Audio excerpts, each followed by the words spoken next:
Hi the investors, welcome back to futuristic investment strategies. तो दोस्तों, आज मैं आपके लिए एक ऐसी स्क्रिप्ट लेके आया हूँ which is from pharma industry, जो कि एक बहुत ही बढ़िया फंडामेंटल्स की कंपनी है and it is much more under valued as comparison to its peers. And इस कंपनी के बारे में हम ऐसी ऐसी चीज़ें बताएंगे जिससे आपका कॉन्फिडेंस बिल्ड होगा। एंड इस कंपनी में एक बहुत बड़ा ब्रेक थ्रू आने वाला है which can be any time soon. So you should listen to this video and अंत तक देखिए so that you will understand कि वो ब्रेक थ्रू किस वजह से आने वाला है। So let's start over here. तो दोस्तों, कंपनी का नाम है ग्लेनमार्क लाइफ साइंसेस।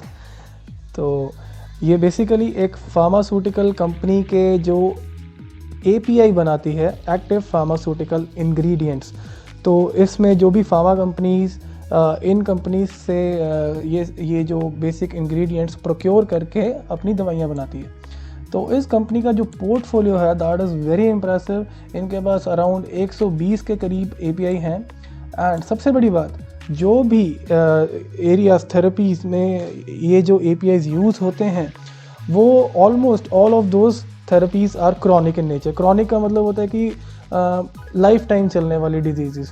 तो जैसे कि कार्डियोवैस्कुलर हो गया, हार्ट की डिजीज़, नर्वस सिस्टम की disease, diabetes, oncology means cancer, pain management, gastro intestinal, anti infectives. तो almost all of these diseases are chronic in nature except few like anti infective and gastro intestinal.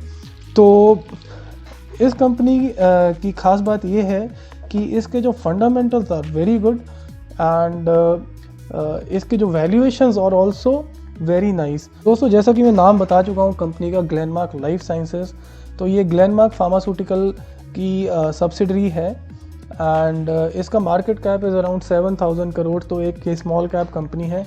And सबसे important चीज़, इस company की valuation देखिए। ये company का IPO आया था 720 rupees पे कुछ महीने पहले and right now it is trading at its all time low of 568। And ऐसा कोई बैड न्यूज़ नहीं आई है इस कंपनी में, it is all because of trading. And I think this is the very right time to buy this stock, because ये stock एक ऐसा break through देने वाला है। एंड वीडियो के एंड तक बने रहिए टू गेट टू नो कि वो ब्रेक थ्रू किस रीज़न की वजह से आने वाला है। चलिए दोस्तों, इसके बिज़नेस के बारे में थोड़ी सी और डिस्कशन कर लेते हैं। तो this company is into 2 segments. एक तो जेनरिक एंड कॉम्प्लेक्स APIs में है एंड दूसरा है CDMO। CDMO होता है जो एक कॉन्ट्रैक्ट हो जाता है इस कंपनी का किसी एक और कंपनी के साथ। तो ये उसको as per the requirements they make APIs for that. तो मैक्सिमम जो रेवेन्यू इनका आ रहा है that is from generic and complex APIs. And the point to be noted is this company makes APIs of very high quality. तो अभी इनके 4 plants हैं, basically 2 Gujarat में हैं, 2 महाराष्ट्र में हैं। एंड सबसे इम्पॉर्टेंट ये बात है इनकी कि दिस कंपनी हैज़ 120 मॉलिक्यूल्स। जो मॉलिक्यूल्स हैं इन्होंने जो पेटेंट करवा रखे हैं, जो डेवलप कर रखे हैं, that is 120। That is a big number and top 10 of these products account for 66.3% of the revenue.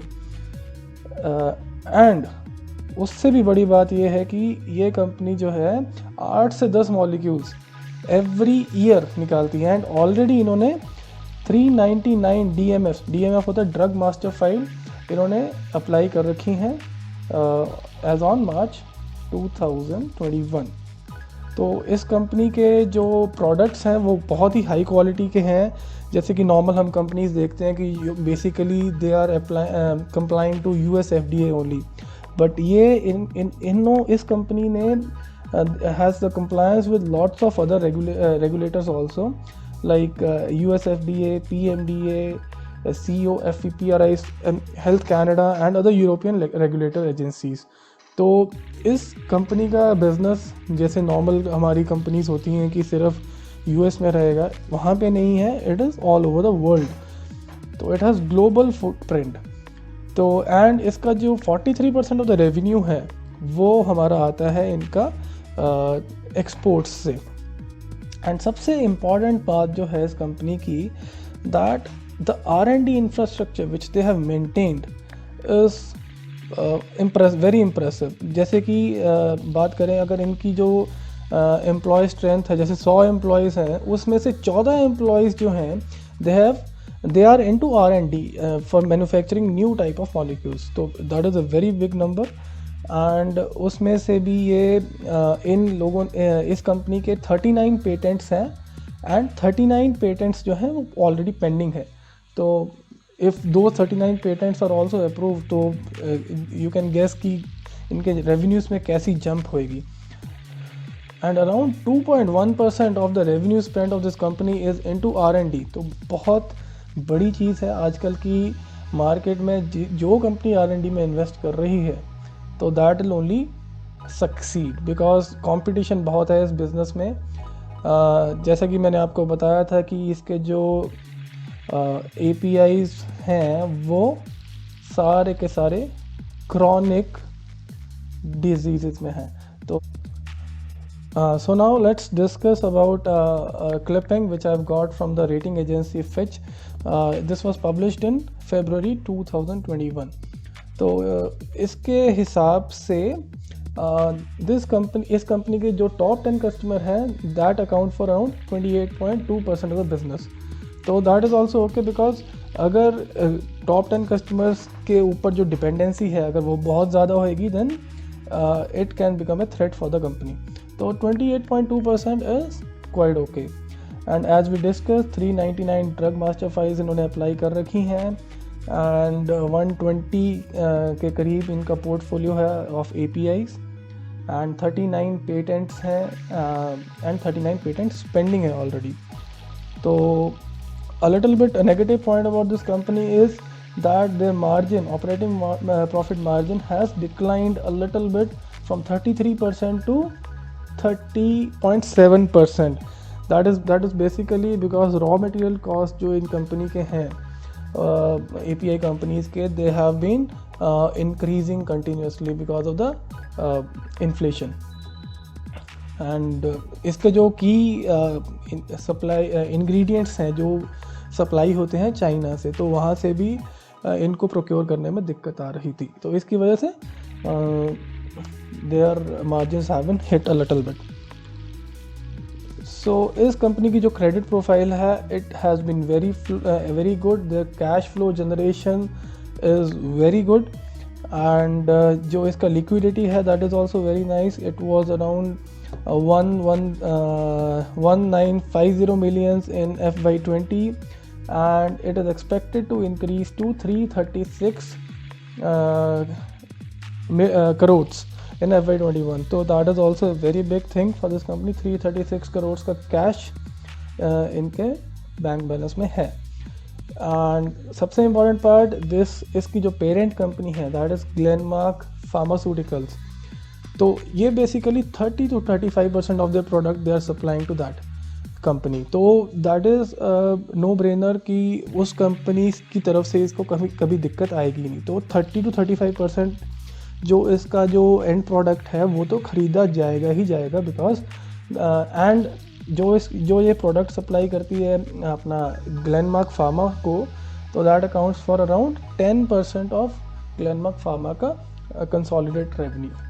तो that is a very big number and it is also a very safe bet. तो दोस्तों recently एक script list हुई थी हमारी Indian stock market में, उसका नाम था सुप्रिया लाइफ साइंस। इसको बहुत ही बढ़ चढ़ के इसका IPO भरा था and they got a very good response. It got listed at around 390 rupees and उसके बाद it made an all time high of 602 and इनके जो नंबर्स भी आए हैं those are also good, but still it has come down to 467 rupees. तो mainly it was a profit booking. तो मैं ये नहीं कह रहा कि this company is bad, but हम एक कंपैरिजन करेंगे because both the companies have been listed recently. तो सबसे पहली बात करेंगे इनका पोर्टफोलियो क्या है। इनका पोर्टफोलियो में they have only 38 APIs and हमारी जो ग्लेनमार्क लाइफ साइंसेज जिसके बारे में बात कर रहे थे, they have a product portfolio of around 120 APIs। तो that is a very big thing, इतना difference, huge difference they have. And उसके बाद इसका जो करंट मार्केट प्राइस जो इतने हाई वैल्यूएशंस मिलने के बाद भी it is around 3700 crore and after getting beaten down so much, GLS का अभी भी मार्केट कैप इज़ अराउंड 69, मतलब ऑलमोस्ट डबल है। So now if we discuss about the promoter holding is also very less for Supriya Life Sciences as compared to Glenmark Life Science। and जैसा कि हमारे Glenmark Life Science के पास backup है कि इनका जो प्रोडक्ट है एटलीस्ट 30 to 35% कोई खरीदने वाला बैठा है, बिकॉज उसके जो प्रोमोटर है that is Glenmark pharmaceutical, that is very well established company. वो कंपनी कहीं नहीं जाएगी and they will for sure bye their product from GLS। तो एक जो सिक्योरिटी है ग्लेनमार्क लाइफ साइंसेज के पास, that is not there with this company. तो it is a no brainer कि ये company is much more under valued than this company which is a much smaller company and with much small portfolio of APIs। तो चलिए दोस्तों थोड़ी सी और discussion कर लेते हैं GLS के बारे में। सबसे पहले हम इनके शेयर होल्डिंग पैटर्न को देखेंगे, जहां से हमें आइडिया होगा कि कोई बड़े इन्वेस्टर्स इसमें इन्वेस्ट कर रहे हैं कि नहीं। Promoter holding has increased a little bit by 0.01% and FIIs की holding it has been increasing from 8.03% to 8.32%। That is a big thing because इतना सेल ऑफ आ रहा है मार्केट में। FIIs की holding has been increasing and DIs की holding भी stable है। And now let's get to the quarterly results of this company. इसके अभी दिसंबर के रिजल्ट्स आने वाले हैं, so will discuss about the September results. September results में we saw a very good growth of around 7.86% in the revenues of operating profit margin जो हैं that were stable at 30%, जो कि मार्च क्वार्टर से कम है, बट सितंबर क्वार्टर जो पिछला था उससे बहुत ज़्यादा थे। तो ये बहुत अच्छी बात है कि this company was able to maintain its 30% operating profit margin even after so much increase in the prices of the raw materials. And उसके बाद हम डिस्कस करेंगे अगर सितंबर के जो रिजल्ट्स थे उसमें जो profit before tax was tremendous, around 97 crore से the PBT increase to 153 crore. इतना बड़ा jump, that is huge. And जो EPS है that can not be compared over here because उस टाइम पे this stock was not listed, so this also has been increasing consistently। and अगर इस EPS को हम लेकर चलें then the PE comes at around 19.8। जो ये EPS बताई गई है that is a little bit wrong because ये इसने पुरानी EPS उठा ली है, so approximately EPS would be around 36 to 37। so उसके accordingly the PE which is being shown over here that is correct। तो अभी दोस्तों now you must be wondering कि ये स्टॉक इतना गिरा क्यों है। Basically it might be an operator movement और कुछ और बात भी हो सकती है, बट मेनली हमें ये देखना है कि अभी इसमें ब्रेक थ्रू कैसे आएगा, because this has been consistently coming down. बीच में एक दो बार इसने 600 के लेवल से रिटर्न मारा था, बट उसके बाद मार्केट में काफ़ी सेल ऑफ आ गया and still this stock fell down by around 3-4% more after that. तो अब इसमें buying opportunity will come on Monday because Tuesday को इसका रिजल्ट्स आने वाले हैं and I expect the results are going to be very nice and they can act as a booster for this stock. And उसके बाद एक बार इसने इस स्टॉक ने ब्रेक थ्रू दे दिया, then I think it will not stop anywhere below 650 और something, और may be it can go way above that. तो बेसिकली जब एक कंपनी का कॉन्फिडेंस इसमें कॉन्फिडेंस बढ़ जाता है, then all these big investors will come and they'll start investing into this company. So I recommend कि मंडे को थोड़ा उतार चढ़ाव आएगा स्टॉक में, and that will be a very good buying opportunity. तो इस शेयर को ज़रूर खरीदिए, बट अपने खुद के एनालिसिस के बाद, because I am not a SEBI approved analyst. So let's wind up over here, and I wish you all the best.